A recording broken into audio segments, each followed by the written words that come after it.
Kia ora team, Noel off here, host of the Beyond the Surface podcast. Thanks so much for tuning into today's episode. I really hope you enjoy it and get some value. If there's one thing that you can do to support the podcast so we can keep getting the guests on that you love, is to check out our official sponsor, Moana Road. Moana Road are the one-stop shop for giftware in Aotearoa and have a range of products from sunglasses to accessories to handbags to coffee mugs, you name it. Make sure you go check them out, because if you check them out and support them, you're also supporting us with growing our platform. Nick, bro, welcome to the podcast. Thanks for having me, man. Yeah, no, pleasure to have you on. And we were just having a yarn earlier around just Joe Biden's performance in the presidential debate and making sure that we don't sound like Joe Biden did during that. So I'm sure even from this short interaction, it'll be better than that debacle of a debate, eh? We'll see how it goes, eh? We'll see how it goes. Cool, bro. Well, yeah, for those who aren't aware of you and your mahi, do you mind just introducing yourself? Yeah, so I'm Nick Hyland, one of the co-founders of Flamingo Scooters. We're a micro-mobility service. We operate in a number of cities across the country. Yep. We offer shared electric scooters and shared bikes, and we're out to change how people move. Want to offer a safe, sustainable transport option to everyone in our community. That's awesome, bro. And I forgot who I connected with, but someone I spoke to, mentioned as a recommendation for someone on the podcast, like, I should get the Flamingo Scooter co-founder on. He's like a young guy, and I just had no idea. Firstly, you were like New Zealand owned and operated, let alone you're also like a young entrepreneur. So I was really keen just to start this episode, bro. Just sort of starting around your like entrepreneurial starting point in your life. I know you've done various sort of startups in the past, and you met your co-founder at Venture Up, which is like a entrepreneurial sort of accelerator startup. Where did you first get the sort of entrepreneurial bug, man? Yeah, I was thinking about it. It goes quite way back. Maybe in high school, at lunchtime, I'd sell energy drinks out the back of my You were that kid. Okay. Yeah, I was that kid selling the drinks. I was the V man, I'd say, selling cans of V. And then, it kind of got a bit more real in the last year of high school. Took part in the Young Enterprise Scheme. Mm-hmm. Not sure if you heard of that, but man. it's a great program for students to really get a taste of like real life business skills. Yep. From that went to Venture Up, Mm-hmm. which you've heard of as the youth accelerator by Creative HQ. Mm-hmm. And then met my co-founder Jackson there, and then we kind of actually dabbled on a few different startup ideas in between there until we got onto Flamingo. So it's always kind of been a bit of a road of entrepreneur and kind of growing, and there's been a lot of support from like kind of programs in our country that have had to help me there. Yeah, that's awesome, man. And how did you first connect in with your co-founder at Venture Up? Do you like remember the moment? Is it like a sort of dating app where you guys like, I don't know, walk around the corner, you're both holding files of paper and they go everywhere, you help pick them up?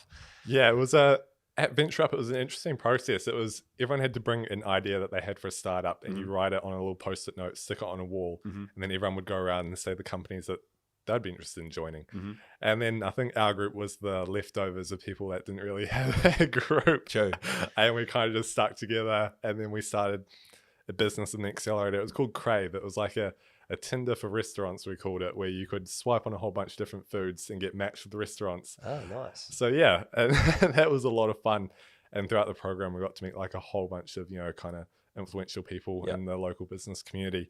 That was awesome. And then, Jax and I were part of the team there and kind of kept in touch, and then had a few ideas, and then eventually got started on Flamingo. That's awesome, man. And do you think around having that sort of entrepreneurial bug, it almost seems like some people either have that or they don't. Do you think that's like an innate, almost like personality trait that some people have? I think it just comes down to being like a drive. And I think everyone has a drive that's about finding something you're passionate about and really, putting the time aside to like pursue it. Yeah.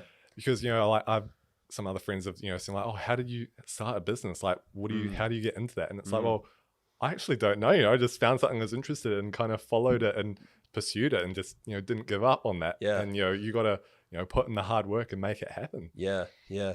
And going to, I guess, the sort of inspiration around, why you've chosen this path. Like, why did you choose to, test the waters with launching your own startup rather than go a more sort of traditional route of, maybe university, 9 to 5. Like, why was that pathway not for you? Yeah, I mean, I remember it was being in like year 12 when it was such a big decision. What classes do you take? And then I thought, give business studies a crack. It was kind of interesting. And then, yeah, that changed my whole perspective of I was going to go to university, and now I thought I'd dabble around in the space. And then all of a sudden, it's been many years, and I never ended up going to university or pursuing further higher education like that. Well, you don't necessarily need to nowadays, do you? And like, obviously, if you're a doctor or a lawyer or an engineer, you've got to have some sort of ticket. But for a lot of roles, like I feel like university back in the day was viewed as like this entry point into the workforce. Yeah. But now it's through like the relationships and the connections you have with others, right? Yeah, I mean, there's so much to learn from just talking to other people, and like things are changing so fast these days with technology that sometimes you might learn at university might be outdated by the time you're finished. Totally. And like, not to say like it is for some people, it is very helpful. Yeah. But for other people, more of a hands-on approach, and especially with like the Young Enterprise Scheme and Venture Up, really gave like me the opportunity to have like a hands-on approach, not reading a textbook each day. Yeah. Really give something a go, and like learning from like these mistakes. I mean, those were all business ideas that I had and started, and they definitely didn't work out. But I learned so much from doing that. Yeah. That, being able to take to Flamingo. Yeah, that's cool, bro. And when it comes to your sort of background prior to Flamingo, you got a sort of like software development background. Yeah. Have you worked like a sort of corporate 9 to 5 before? Yeah, so I think it was kind of a cool story. In Young Enterprise, our business was a mobile app that I'd made with my team. And they had a kind of Dragon's Den pitch day where you pitched it to a bunch of like people in the local business community. And one of the guys said, wow, this is a great app. When you finish high school, hit me up and I'll give you a job at my software development company. No way. And a few years afterwards, got in touch again and ended up working with him. And that was a great experience for a couple of years. I learned so much, like an internship and kind of working my way through software engineering there that kind of gave me the skills that I needed to, help launch Flamingo. So yeah, but I did kind of learn there that 9 to 5 wasn't for me. Yeah. And the flexibility and be able to like, wear a different hat each day. Yeah. In a business is so much more fun. Yeah, totally. Than being confined to just your specific area of expertise. Yeah. That's awesome, man. That's really unique. I read somewhere that you got the, sort of the inspiration for Flamingo Scooters when you were overseas in San Francisco. Yeah. So yeah, tell us about that visit over to San Fran and what was the sort of catalyst moment which made you think about bringing e-scooters over to New Zealand? Yeah, I mean, it's funny. I was over there for a work trip for my last job and had the idea for my next nice thing. But yeah, it was when e-scooters had kind of just launched in San Francisco. And I thought, wow, like this is amazing, like the way that people can move around and how can we bring this to New Zealand? And, coming back here, there was a lot of challenges because it was such a new industry and like explaining it to people and the learning curve around it. We spent over a year kind of like talking to local councils and the NZTA around, what it is and getting it legalized and programs in place to kind of get it off the ground. And that year was like a big challenge because it didn't feel like it was going to be possible for so long. And at so many points, it's like, oh, is this even worth fighting for? Like, I could imagine. Or is it worth starting the next idea? Or, and that was, eventually we managed to get it through, but yeah, that was the kind of journey of how it started. So do you remember the moment when you were in San Fran and you saw, was everyone just riding e-scooters? Like what was that moment of inspiration or influence?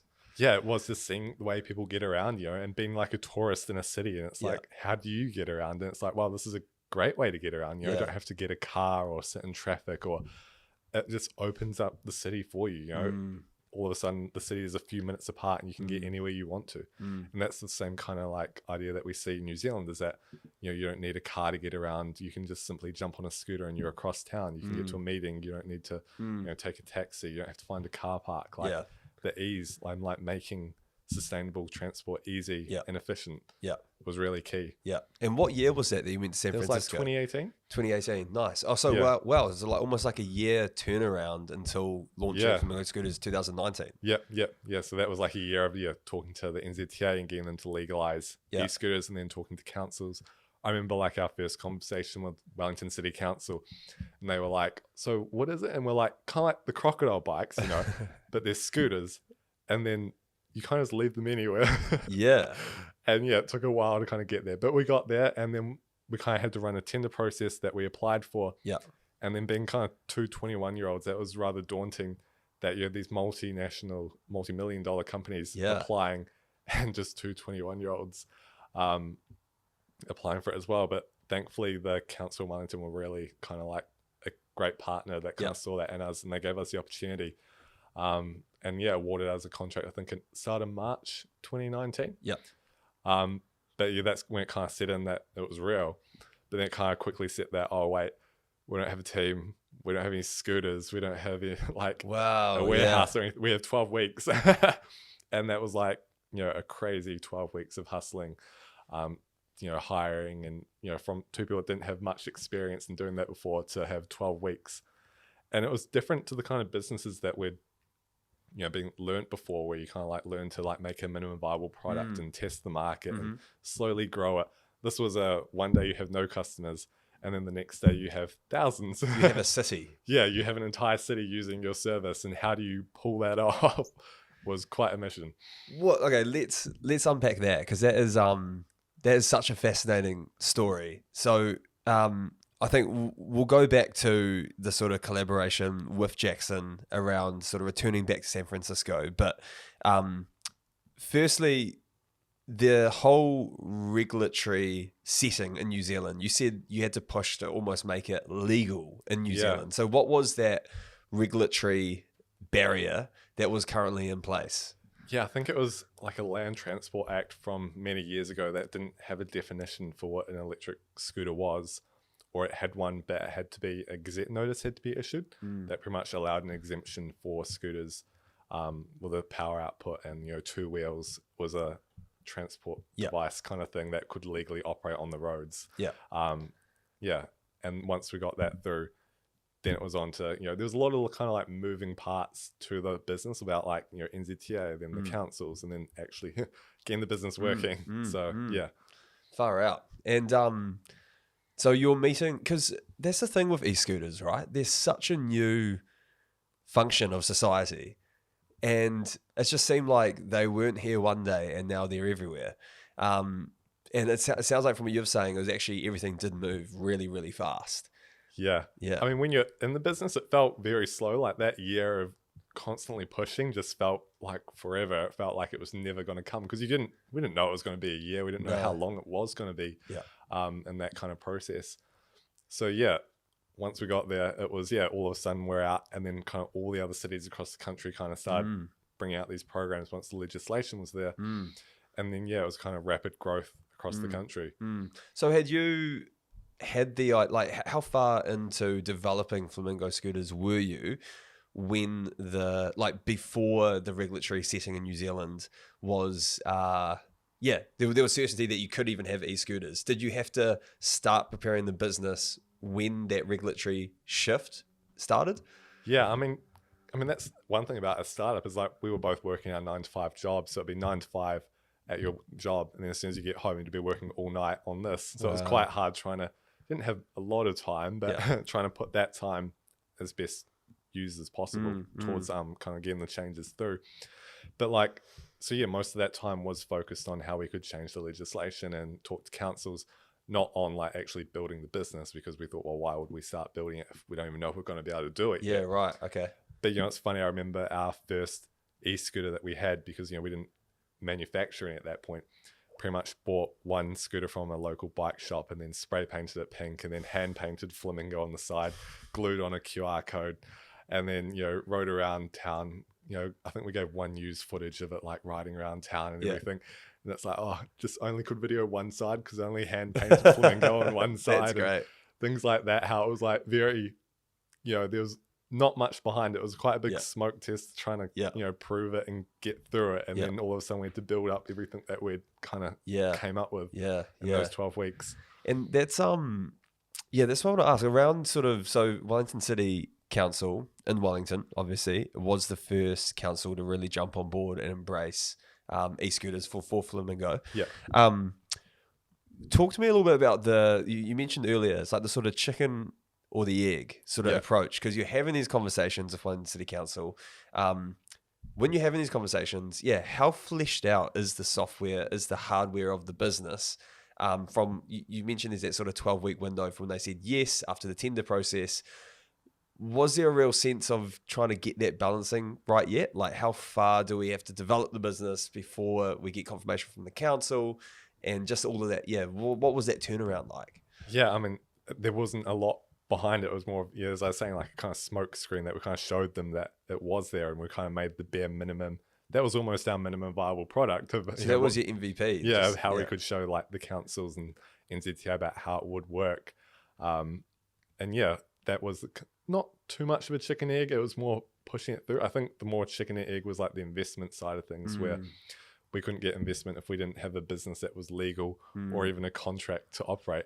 But how you expect to fulfill a contract if you don't have any money or anything behind it? Yeah. So we were quite lucky that we kind of found investors who were kind of conditional money, where it was that if you could get all this, we would support you financially. Yeah. And that was really helpful through that. Yeah. And what does that so did you have to get, because you went the sort of private equity route for Flamingo Scooters, what did that process look like? And was that during the sort of 12-week turnaround, or was that prior? So that was prior, around the same kind of time, because once the legislation went through, it moved really quickly. But yeah, it was a lot of, pitches to different kind of people and like heading up networks and all sorts. And eventually we found a bunch of people that were kind of keen to take on board and saw the mission and, keen to support us and what we were doing. Yeah. Is that scary, bro? Like you mentioned sort of earlier doing like a Dragon's Den pitch through Young Enterprise Scheme, but actually doing one. What did that process look like? I mean, I think we ended up talking to like a lot of different people that eventually it didn't feel that scary. And when you're kind of fighting for something you wanted to happen, that there wasn't anything to lose if they said no. It was just on to the next person. So it was kind of not that scary, really, now that I think about it. True. Can you, this might be totally confidential, but can you speak around how much money you raised through the private equity as initial sort of capital investment? It was around a couple million. Nice. First start, That's incredible. And all New Zealand investors. Yep. So that's one thing about Flamingo, is that we're fully New Zealand owned and operated. All of our investors, all of our team, Kiwi. And I think that's where we've kind of had our different approach, is that you have these multi-million-dollar companies coming from overseas with this rapid growth plan of just get their scooters out here. We've always tried to kind of like work with the community and the local councils and really tailor Flamingo to work for the cities that we operate in, because every city is unique, has unique challenges, unique infrastructure, and how we can best kind of work to that. And what were some of the I'm actually really keen, because I'm so interested by this sort of 12-week turnaround where you sign you're accepted within the tender process, you're going to get Flamingo Scooters in Wellington City. Talk me through those next sort of 12 weeks, bro. That sounds like, what did you need to get done and how did you do it? We had like pretty decent plans in place for what we would do if we had won the tender. I mean, I remember I gave my notice at my job before we even knew if we had won the tender, because those 12 weeks were so valuable. I couldn't be working somewhere else to line up to the date that we'd find out if we'd won. Thankfully that pulled through. Wow. But the first step was kind of like hiring people, ordering the scooters, like finalizing investment. And then the big part was like building all our technology, like our mobile apps. That was a big part of it. And then kind of getting all our operational plans sorted, getting warehouses sorted. And then once the scooters arrived, because we were not a big company really, we couldn't get all our scooters kind of like manufactured with Flamingo on it. So they'd just come as black scooters. So we had to order stickers and then apply stickers to every single scooter with the pink Flamingo on it. Wow. So there's a lot more steps to kind of get everything working. And then the other part is that, when the scooters first arrived, that was our first scooter that we actually knew was going to work. And that was a few weeks before launching it. So we had to make sure that it actually worked before getting it on the street. So it was a very full-on 12 weeks. Far out. That is crazy. And you get your scooters from, is it Segway? Yeah, so Segway is our mobility partner who develops and creates our scooters, and we work closely with them to kind of bring out new features. It's pretty interesting. We're on to our 5th generation of e-scooter now, And it's pretty crazy to look at like the last 5 years, how much they've changed. Yeah. You know, like our latest scooters now have cameras on them, and we're working on kind of like footpath and like pedestrian detection. Wow. And like swappable batteries, where you used to have like a way bigger fleet where the scooters would have to come back to our warehouse and charge overnight. Yeah. Versus now we just have an extra battery where we go out, swap it. The scooters get way more utilization that way now. Yeah. And when you, because I've got my sort of working background, I did about 3 and a bit years working in the sort of local government sector. Yeah.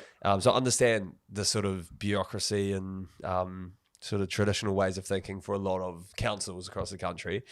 What was what's that process like, trying to get Wellington City Council on board to launch a way of mobility that wasn't really seen in New Zealand too much before? What were their big concerns? And I guess not just from Wellington City Council, but from councils in general. I'm sure health and safety is a massive one. But yeah, what are the real, like, what's that process like to get them on board to accept and go forward? Yeah, it's interesting. Like every council is kind of unique, but you know, we kind of look at them as our partners, and like a lot of them being like very collaborative. Especially like people in their kind of transport teams that we work with, like they're passionate about transport and, you know, want what's best for a city too. And, you know, that aligns with our goal of, you know, providing sustainable transport in cities. So kind of like looking at how that lines up and how we can work together like that. Yeah. A big part would be around safety is like the biggest concern for councils. And I think that's kind of where Flamingo's unique approach was, that we kind of like looked at every city individually and how we could tailor it to be safe for that city.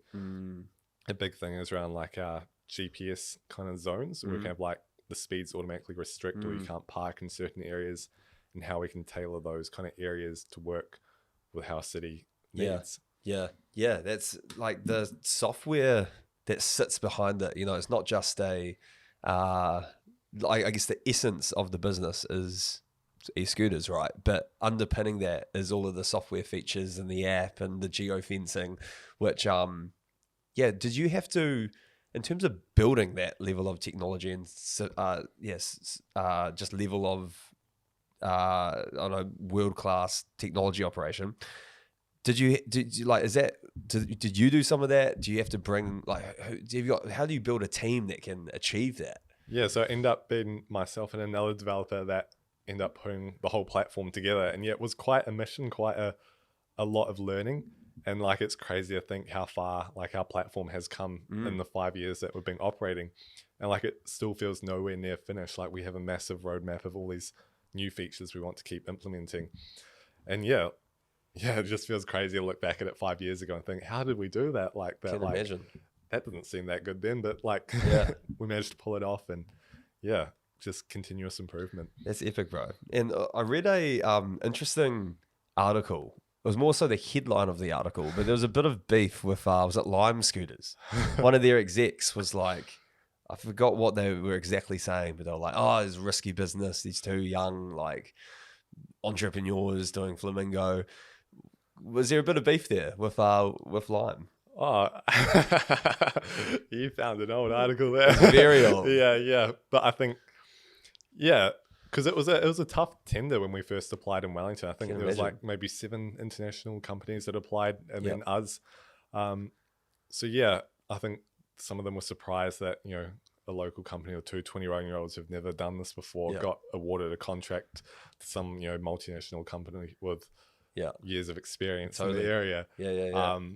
But you know, we worked to prove ourselves. We were given an opportunity, and we, you know, did our best, I think. That's awesome, bro. And like, what do you think made up the decision-making process for one city council in particular to choose you, Flamingo Scooters, over some of these multinationals like Lime, and there was that bike one as well. What are they called? Onzo. Yeah. I think it just came down to our local approach. You know, like, both growing up in Wellington, we know Wellington like the back of our hand, and you know, we, you know, kind of said in our application, you know, we know this is an area for this and this is an area for this, and we'll make sure our scooters are here. We cater for these universities here. Versus, you know, like a US company coming in and going, you know, here's our US kind of template that we use for e-scooters, and here you go. And I think that really kind of helped us, still does help us, that we can kind of really give that local approach and understanding of the areas. Yeah, nice, man. And whereabouts are you guys in at the moment? So you're Wellington, Palmy North, Dunedin, Waimakateri. Are you in Christchurch? Not at the moment, no. Yeah. So yeah, in all those cities, and yeah, always looking to grow Flamingo more. It's quite each city kind of runs a tender process that runs, you kind of get a license for a couple years maybe, and then you kind of reapply. So always looking to grow Flamingo more. And yeah, hoping to get into Christchurch and Auckland again. Cool, man. Who's currently occupying Christchurch and Auckland? Do they sort of yo-yo between different e-scooter providers? Yeah, I think it was a tricky thing for us because when we did first launch, we were in Auckland, Wellington, and Christchurch.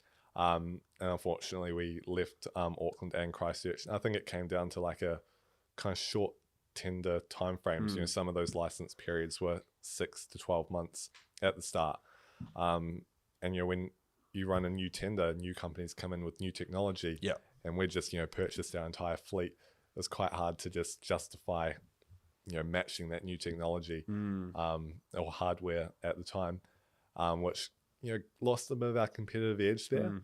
But, we worked hard to kind of build that back these days and, slowly kind of gaining that ground. Yeah.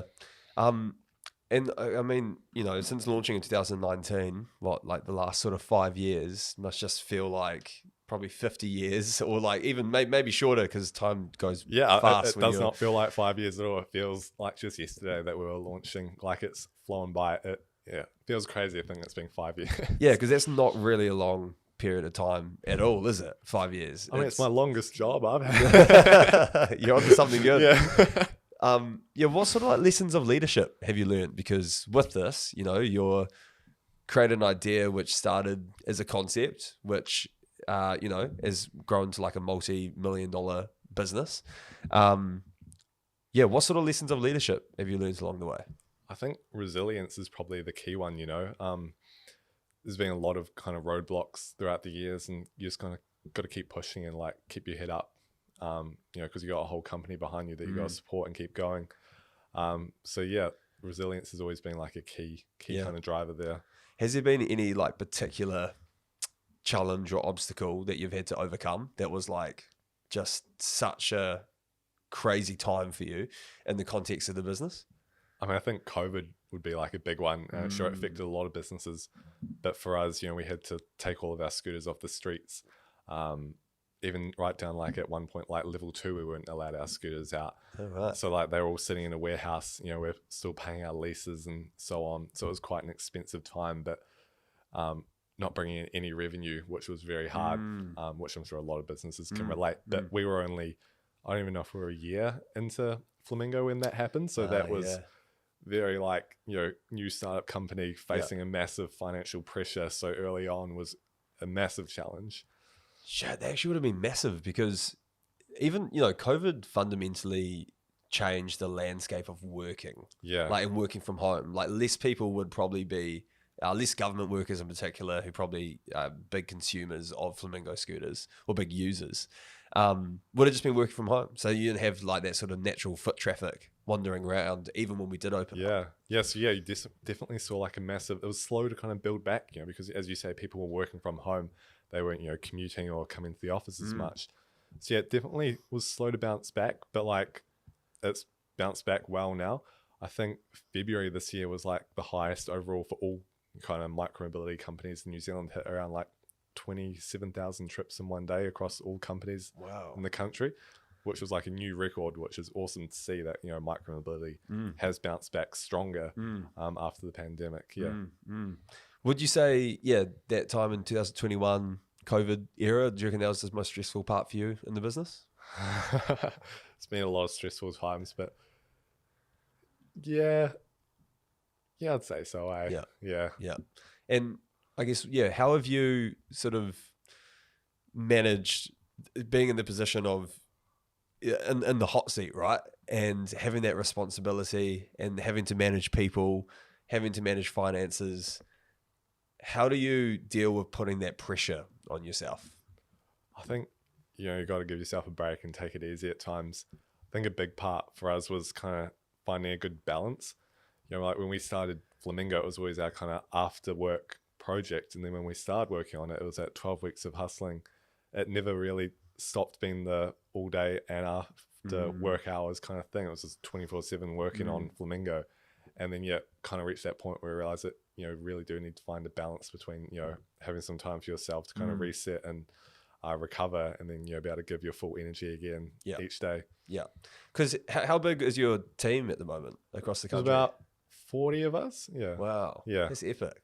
I remember I started at when I first started doing Brazilian Jiu-Jitsu, it was like the first gym. I was at a relatively new gym in Wellington. Our owners, Amy and Pat, set it up. And we co-used the space.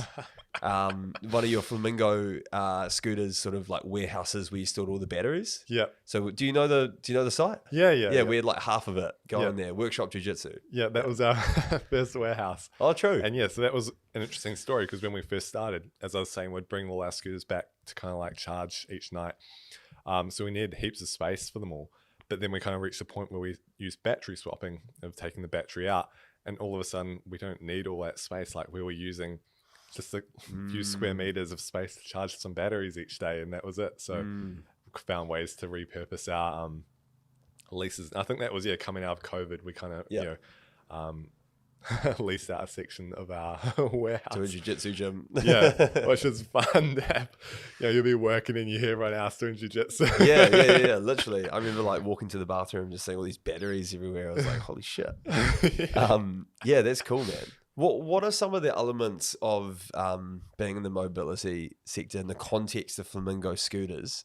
What's some part of the business that is quite interesting that you've found that you didn't really, or you might not think many people would realize about Flamingo Scooters? I think the sort of battery piece is really interesting. Is there some other bits that we just see e-scooters roaming around? We don't really think too much into the business mechanics, but what's sort of going on behind the scenes for you guys? I mean, it's funny because when people ask that, it's like, it feels normal, but it's like, I've been doing this for 5 years. It feels like normal to me. And I'll be talking to people and say stuff and they go, oh, wow, you do that? And it's like, oh yeah, we do that. That's right. Yeah. But the battery swapping is a big part. There's a lot of like technology in the background that's kind of like, running the scooters and like monitoring them all the times, and, the kind of firmware that we put out to them. We have like our rider app that has all kinds of like, safety kind of programs that have worked into that to like encourage safety.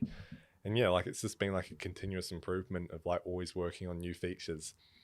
And I guess that's another kind of interesting thing about Flamingo, is like who our customer is, like how we kind of tailor our business to work for like local councils and the service that we're providing to the city. But also our customers are the people that ride the scooters and the kind of service we provide to them. Yeah. And it's like that interesting balance between, like what you provide, how much time you focus on what you're providing to the city, who ultimately give you the contract, and what you're providing to riders, who are ultimately paying for your service at the end of the day. Yeah. So trying to find that balance has been an interesting one. Yeah, you're right, because you got two different like sort of customer segments there. Yeah. You got the councils and the actual users of the scooters themselves. So from from a council perspective, what's the value proposition for a council to sign up for more e-mobility in their district? I think safety and sustainability are the key kind of areas for local councils. They want a service that can help reduce emissions, because emissions from transport are like one of the biggest areas. And then how can you do that in a safe way with micromobility? And then you kind of have like the consumers who just want like an efficient way to quickly get somewhere. It's like balancing that kind of like safety and like efficiency, making something quick and easy to use, but also focusing on how you can make that a safe trip, like a safe speed, and make sure that all the safety information is coming across adequately. It's such a what I probably like most, and it's such a funny thing, is no, probably not most, but before the Flamingo scooter era, before the e-mobility era, the amount, and you still kind of see it to be fair, but the amount of weird folks you'd see on like push scooters, like businessmen just like on like a 12-year-old scooter, you'd be like, come on dude, surely this doesn't look practical. But now you see them on an e-scooter and they're just like zooming away. So maybe there's a bit of judgment from me, but I like how you've sort of removed them from society. Because it was like a funny thing at the start. A lot of people were like, I'm not going to ride a scooter. And especially being pink, you get like a lot of older men be like, well, if you weren't pink, I'd ride them. It's like, oh, come on, man. Like, yeah. So we've tried to make pink cool again. You know, pink's for everyone Yep. to use. So Yeah. yeah. How have you seen the like shift for consumers sort of embracing e-scooters? What's that look like from you firsthand? Yeah, like it's been an awesome shift, and like we've seen like massive, you know, kind of changes in the communities of people using them, and like usage continues to grow. And like we hear great stories from like customers about how, and we run like regular surveys to kind of monitor how it's changing in cities, and you know how like car usage is changing. But even the way that people are like making trips that they might not have already been going to make, you know, because all of a sudden it's like, oh, I can jump on a scooter and get down to that shop, or I can get down to dinner nice and easy on a scooter in a way that maybe I couldn't before, or couldn't drive there before to find a car park. And you know, it really kind of unlocks a city and makes it so accessible. It's so true, man, especially a place like Wellington, eh? Can you, are you allowed to drink and then go on a... No. You're not allowed to? No. Can you get breath tested? Potentially. And it's the same kind of rules as like riding a push bike. Yeah. So it's like anything you're kind of operating on a roadway comes under that kind of area. True. Yeah, I wonder, because that's a whole nother element, eh? Like, I saw a report recently, and I'm not saying these are all linked to alcohol, but between 2018 and 2022, ACC reported 10,000 e-scooter injury claims worth over $30 million. So like, what do you think when you hear that figure? Because I guess that's what a lot of the critics say, right? They're like, oh, these young people are just zooming around, costing us a fortune. What's your response to stuff like that? Yeah, I think there's kind of a few areas to it. I mean, like we track incidents like very closely and like encourage people to report them to us so we can kind of like identify what went wrong and how to improve it. And you know, like how we've improved our service over the years has drastically reduced incidents. I think it's around like 0.001% of trips actually have like an incident, which is like very low. And then just around like how the stat includes like all kind of scooters, and we look at how there's like people might have a private scooter or a shared scooter. Like a shared scooter like Flamingo might have more safety mechanisms, more training for people to kind of take on.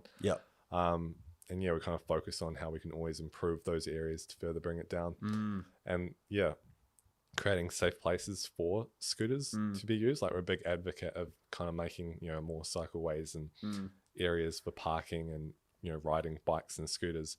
Because I think that's a big shift in our cities as we try and move away from like motor vehicles and cars to more sustainable and like shared transport.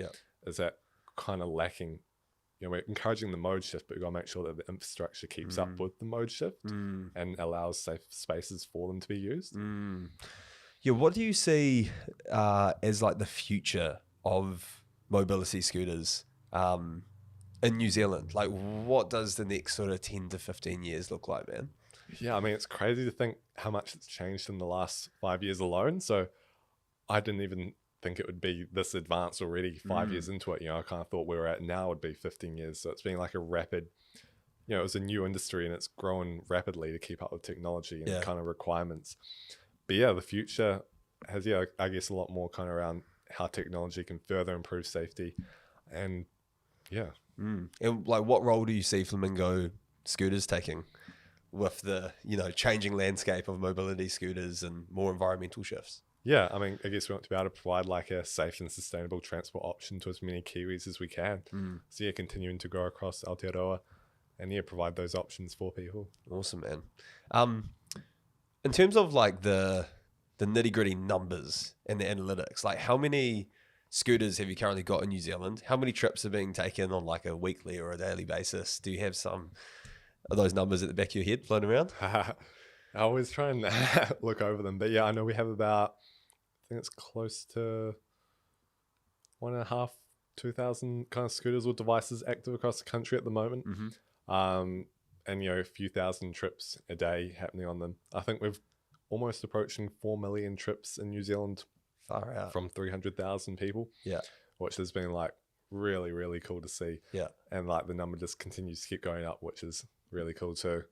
It's amazing to see like a high trust model, like for like just mobility scooters in general, where you can just leave someone to be relatively at their own devices with different safety mechanisms in place. But I remember when, Onzo bikes first started, I was like, what? I can just grab this bike and I can ride around the city and then park it. And I was like, I could do anything with this bike. I could like nothing's stopping me taking this back to Plimmerton or doing X, Y, and Z. And you obviously do get people who abuse the system and like throw them into Wellington Harbour. But yeah, I just love how it's so almost independent. You know what I mean? It's like, there's that level of freedom that you get with them, which is really nice. Yeah, I guess that's kind of like making people feel like, they can rely on it. Like it's a service that they can use and, treat as their own and part of their commute, part of their lifestyle, and how you can integrate into that, which has been a big part of Flamingo. Do you guys have any plans to like look to, like, is it just New Zealand domination? Is that the mission, or do you looking to like branch overseas as well? Yeah, I think like our growth strategy kind of has us kind of looking overseas as well. At the moment, there's still a lot of New Zealand want to cover, and that's kind of our big focus at the moment. Yeah, that makes sense. What's been like your like biggest lesson of sort of leadership so far throughout this journey, throughout these 5 years? Whether it's been something, like does anything sort of stand out to you, or like something which you didn't know prior to being a business owner to what you do now? Yeah, I think just always being able to like listen to people, like always try and talk to all of our staff and like all of our customers, and like really be on the ground and hear firsthand about like their experiences and how we can improve that, because it's so easy to just get kind of like caught up above it all and not realize that these smaller issues. And sometimes you can sometimes it can take quite a bit for someone to actually give feedback. So when you get it, it's really valuable, and what you do with that is really important. Yeah, that's a good point, man. And like within all of this too, how do you like keep above and on top of like your own mental health, bro? But like, have you got your own sort of outlets? How do you cope when things are really stressful and full on? Yeah, I think, it's about, as I was saying earlier, like finding that balance and having time to kind of reset and kind of, find your peace and recharge your batteries. No pun intended. Yeah, your own batteries. But finding kind of like outlets and making sure you have a hobby. Because I guess for us, like, Flamingo was the hobby while you're having a job. True.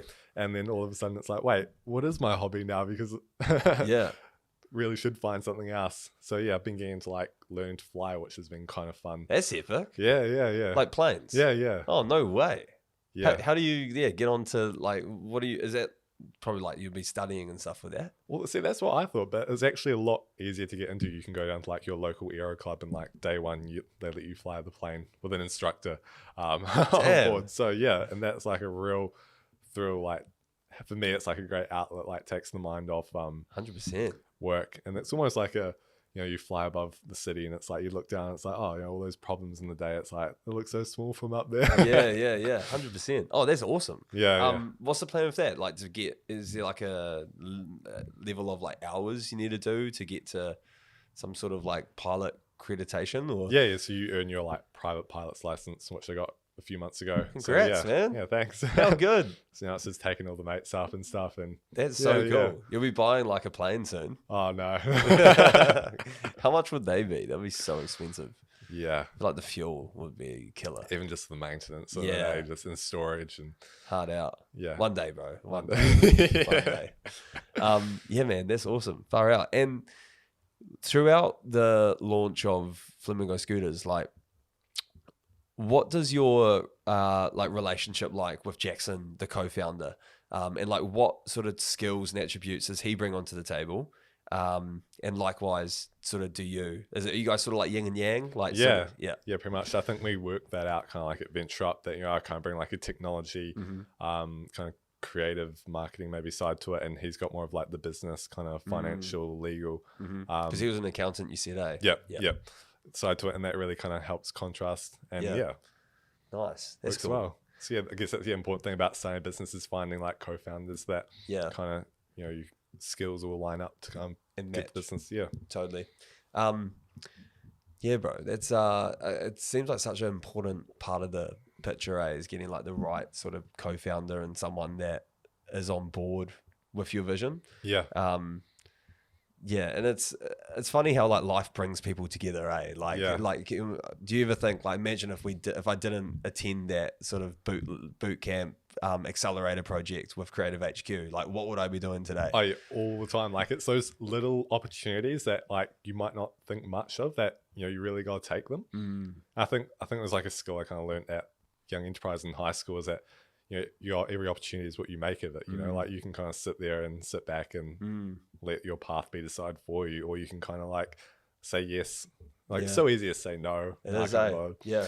Like for me, public speaking, not my favorite thing, but being on a podcast, it's like, it makes me a bit uneasy, but it's like, take every opportunity because it's great and like you have so much fun. You meet more people and like 100% get the story out there. And is that something that you kind of like actively do, where there's things which might, there might be like a weakness for you in like a professional context or a personal context? Do you sort of go towards with them? Yeah, definitely. Like every opportunity, take it, even if it's outside the comfort zone, give it a go. Because like you learn so much from getting out of your comfort zone and like trying things. And if you make a mistake, that's the best way to learn, I'd say. 100%. Has there been any like massive mistakes which you guys have made when scaling Flamingo Scooters, whether that's like ordering too many scooters or like, what does that look like, man? Oh, I mean, no, I think like, every mistake has its purpose and, you learn from it no matter how big or small, and like that really influences the future purposes. So I wouldn't say there's any kind of like major things. It's just kind of like little things that you kind of learn out and pick up from. Yeah.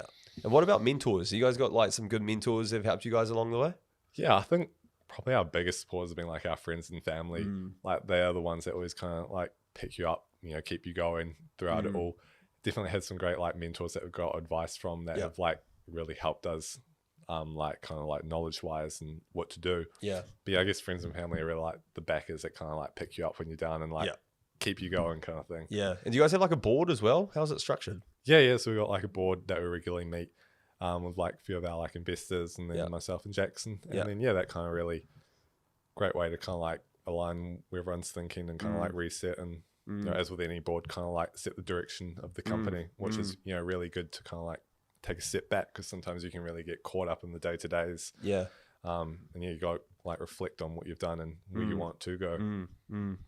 Yeah, bro. It's far out. It's hugely impressive, what you've achieved. Oh, thank you. I just love seeing more young people just going out there, just crushing it and having an idea and like doing something about it, because so many times you have like ideas or concepts in your head, right? 100%. But bringing them to life is like where it really matters. So yeah, it's awesome, dude. Thank you. I don't think we spoke on from going over to San Francisco and then seeing the idea and then making that connection back with Jackson. So do you remember like, how did you get him on board, or how did he get you on board with the sort of concept?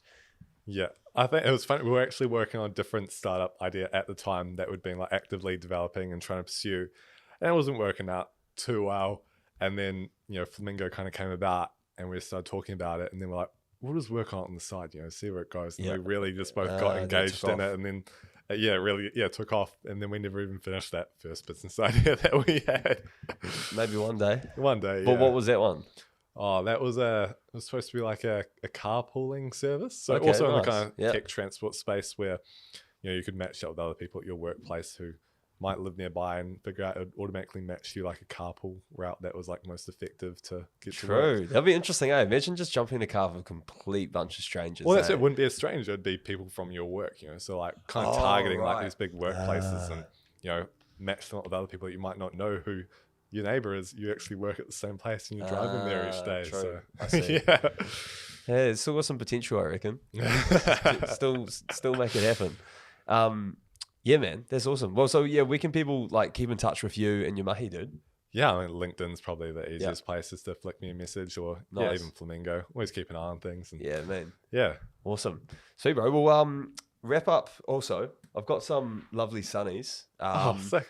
These are from Moana Roads. They're our first and only sponsor on the podcast. So just as a token of appreciation for you jumping on, those are provided through Moana Road. So big shout out to Paulie B and the team at Moana Road.